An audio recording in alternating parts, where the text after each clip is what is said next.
선생님이 중심에 두고 하는 건 철학이고요. 자, 어쨌든 이렇게 해서 이제 개론은 지나가고, 그럼 그 역사를 이제부터 그냥 간단하게 공부를 해야 되는데 어디서부터 시작을 하냐? 보통 역사는 우리가 보통 그 무슨 한국사 시험이나 뭐 그런 거 볼 때 선생님 공부한 지 오래돼가지고 잘 모르겠는데 아마 역사를 크게 두 개로 나누면 선사시대랑 역사시대로 나눌 거예요. 제가 알기론 그래요. 기본인가 여러분들한테? 역사는 기본적으로 선사시대랑 역사시대라는 걸로 나오는데, 선사시대라는 뜻 자체가 이제 역사의 이전, 앞이라는 뜻이죠. 그래가지고 선사시대와 역사시대를 나누는 건 뭐냐면 인간의 역사가 시작된 시대, 그리고 인간의 역사가 시작되기 전의 시대로 쪼개는 거예요. 인간의 학교라서 그래요 지금. 잠깐만요. 지금 얼마나 놓고 한 거야 이거?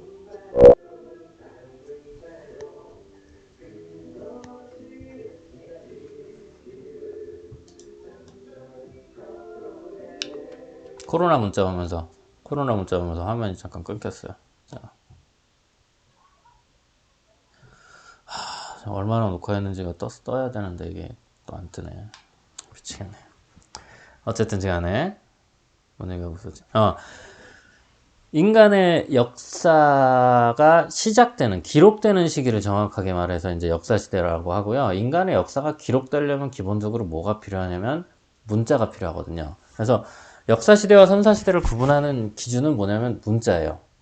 그래서 우리가 기록을 위한 문자가 등장한 시기는 정확하지 않죠. 사실은 이게 언제 나타났는지 정확하진 않은데, 어쨌든지 간에 이 시기를 기준으로 해가지고 이제 역사시대와 그거를 나눠요. 그래서 선생님은 선사시대부터 시작을 할 거예요. 선사시대부터 시작을 해서 초반 강의의 중심은 이거예요. 우리가 어떻게 문자를 만들어내는 단계까지 갔는지, 그 문자를 만들고 문명을 만드는 거죠.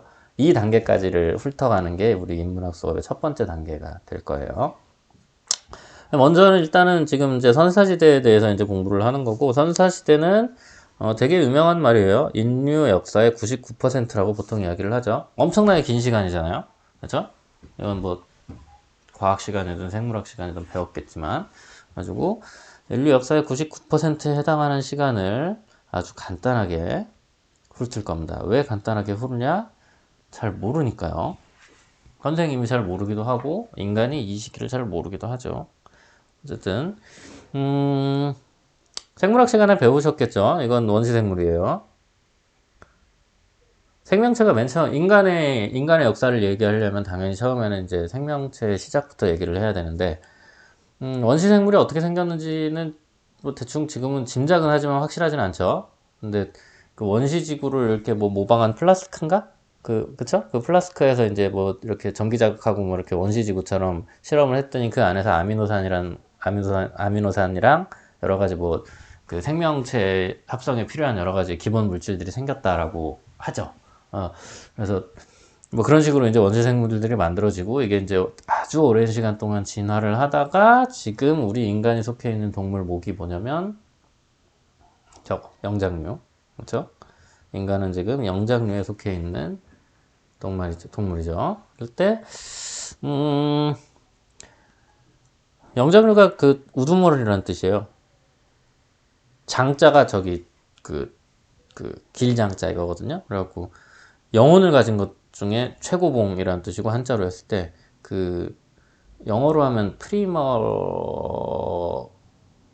프리메이트인가? 뭐 그렇거든요. 근데 그것도 우두머리라는 뜻이래요. 첫째라는 뜻이라 그러더라고요. 그러니까 대단히 우리 종에 대한 그 자부심, 나르시즘 같은 게 들어가 있는 단어죠. 영장류라는 게. 근데 이게 그 영장류에는 우리가 생각하는 것보다 되게 많은 동물들이 들어가 있죠. 여러분들은 다 배우셔서 아시겠지만. 그래갖고 여기 그림에도 나와 있다시피 이런 긴팔 꼬리 원숭이라든지 이런 되게 다양한 동물들이 들어가 있어서 실제로 인간을 가리키는 단어는 아니고요. 영장류에서 조금 더 인간에 가깝게 생긴 애들을 우리가 뭐라고 그러냐면 유인원이라고 부르죠. 여기 나와 있는 저기 원숭이 같은 이런 애들, 보노보, 침팬치, 고릴라 이런 애들을 우리가 유인원이라고 불러요. 인간과 비슷하다고 해서 유인원인 거죠. 영장류 중에서 특히 인간과 가까운 애들을 이렇게다가 이제 보고, 여기에서 유인원도 인간은 아니죠. 침팬지가 인간은 아니니까.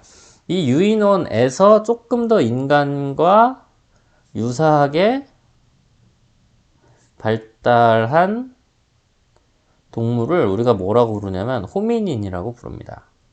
또는 고인류라고도 불러요. 왜 이래 이거. 들어가. 고인류라고도 불러요. 노트북에다 해가지고 힘들어. 그래가지고 우리 이제 선사시대에 대해서 지금부터 얘기를 한다고 그랬는데, 이 선사시대는 결국에는 뭐에 대한 얘기냐면 고인류에 대한 얘기예요. 고인류가 어떤 삶을 살아왔는지, 그리고 이 고인류가 어떻게 해서 지금 우리 호모사피엔스로 진화하게 됐는지, 그 과정을 살피는 게 우리가 이제 이 선사시대를 탐구하는 그 시간의 목표가 되는 거죠. 다음 페이지 넘어갈게요. 문제는 이겁니다. 이 고인류라고 한다고 그랬죠. 고인류, 호미닌. 호미닌에 대해서 이제 탐구를 할 때 제일 어려운 지점은 그겁니다. 증거가 없어요. 그러니까 이것만 해도 지금 여기 있는 그림, 이게 선생님이 고등학교 때 아마 이런 걸로 배웠었던 걸로 기억이 나거든요. 이게 뭐냐면, 뭐 오스트랄로피테쿠스 언제 때부터 시작해가지고 이렇게 화살표로 이게 진행이 되죠. 그래갖고 선생님 어렸을 땐 이렇게 배웠어요. 내 원시 인류부터 시작해가지고 단계적으로 이렇게 뭐 네안데르탈인 이런 것들을 지나서 발전해 온 것처럼 설명을 했었거든요. 지금은 그렇게 보지 않죠. 지금은 네안데르탈인이랑 뭐 이런 애들이랑 우리랑은 다른 걸로 본단 말이에요. 지금은 이렇게 일직선으로 발전해 왔다라고 생각하지 않고 관점이 달라요.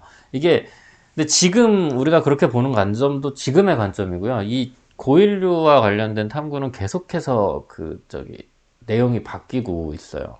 이게 왜 그러냐면 당연한 건데 몇백만 년을 이 기준으로 해서 움직이는 시기잖아요. 이 시기가 거의 한 600만 년 정도 이상을 다루는 시기인데, 그러다 보니까 너무 긴 시간이기도 하고, 그리고 결정적으로 증거가 별로 없다는 거죠. 이게 결국엔 땅속에서 나오는 뼈 가지고 얘기를 하는 건데, 그게 뭐 몇백만 년에 해당되는 뼈가 사실 별로 없어서 이게 좀 되게 힘들다는 거죠. 지금부터 하는 얘기들은 거의 다 추측에 가깝습니다. 그래서 무슨 뼈 하나 나오면 이론이 확 뒤집히고, 뼈 하나 나오면 이론이 확 뒤집히고 막 이렇게 돼요.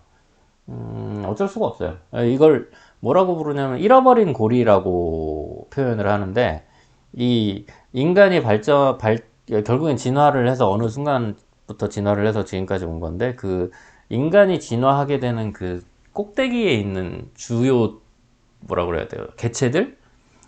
그 개체들이 아직 발견이 안 됐어요. 그러니까 네안데르탈인 같은 경우에는 이미 찢어져서 갈라져가지고 다른 종인 거예요. 우리의 조상이 아닌 거거든요.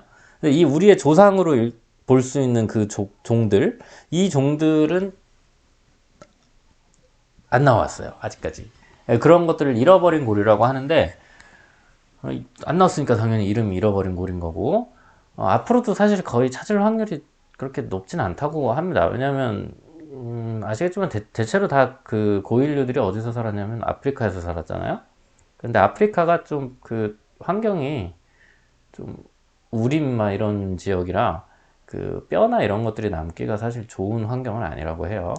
되게 우연에 가까운 여러 가지 상황들이 겹쳐져야 이제 그런 뼈들이 남는 거라서 어쨌든 좀 찾기가 그렇게 쉽진 않다고 하더라고요. 어쨌든 간에 지금부터 얘기하는 이 모든 이야기들은 거의 다 추측에 가깝다라는 이야기입니다. 그럼 이제 슬슬 아마 영상 선생님이 중간에 몇 번 끊지 싶습니다. 유인원에 대해서 이제 이야기를 할 때 첫 번째, 지금까지 우리가 발견한 유인원 중에 가장 오래된 유인원은 600만 년 전입니다. 극초기라고 해요. 600만 년 전쯤부터 이제 잡는데, 요때 애들 이름이 차덴시스, 사헬란트로푸스 너무 어려워요. 사헬란, 트로푸스, 차덴시스. 쉬운 말로 투마이.